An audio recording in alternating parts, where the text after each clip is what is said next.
नमस्कार दोस्तों, स्वागत है आपका हिंदी डिफेंस अपडेट पे।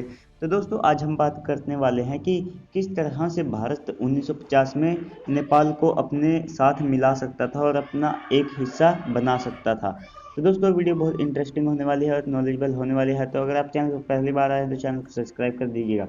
तो दोस्तों इतिहास की एक बड़ी गलती मैं तो इसे कहता हूँ, क्योंकि भारत के माथे पर अगर नेपाल ने आज की तारीख में चिंता की लकीरें खींची है तो वो इतिहास की इसी गलती की वजह से खींची है, क्योंकि भारत नेपाल को 1950 में अपना हिस्सा बना सकता था।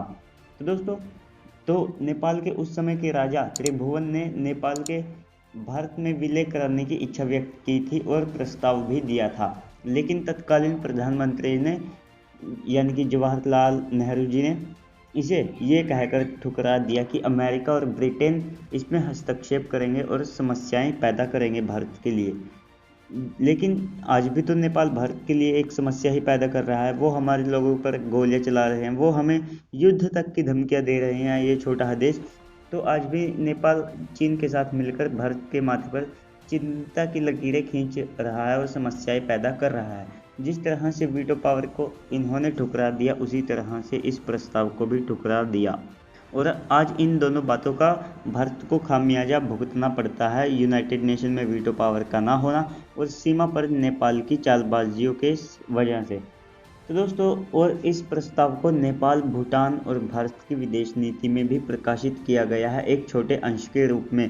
हालांकि इसके कोई ठोस सबूत नहीं है कि नेपाल भारत के हिस्से में आना चाहता था, क्योंकि दोस्तों हालांकि ये हो भी सकता है कि नेपाल हमारे हिस्से में आना चाहता था, क्योंकि उस समय में नेपाल में निरंकुशतावाद का जो है विलय मतलब विघटन हुआ था और वहाँ पर कांग्रेस यानी कि नेपाली कांग्रेस की स्थापना हुई थी।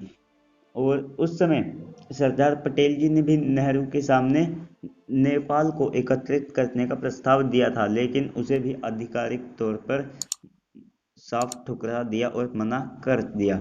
तो दोस्तों नेहरू जी ने लगभग अपने जो फैसले लिए वो गलत ही लिए और आज भारत को इन उनकी नीतियों का और कांग्रेस की नीतियों का खामियाजा भुगतना पड़ रहा है।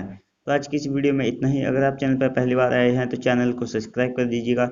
सब्सक्राइब करके वीडियो को लाइक कर दीजिएगा और बेल आइकन को प्रेस कर दीजिएगा।